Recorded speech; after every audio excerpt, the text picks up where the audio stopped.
Guys, good morning. Kauuwi ko lang, kararating ko lang. At yung ingay na naririnig nyo, yung freeway yun. Kasi sa labas lang itong bahay namin. Freeway na yan, kaya ang ingay. Anyway, flex ko lang itong ang tanim namin na kalabasa. Ayan o, may nag-harvest din kahapon si Habs. Nag-harvest din si Habs kahapon ng ng mga bulaklak nitong yan. Ito yung mga bulaklak.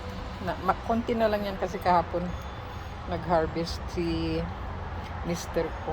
Tapos yan yung talbos. Pangsahog namin sa mga sinigang. Ayun yung talbos ng hindi tangkay ng pala, kamote.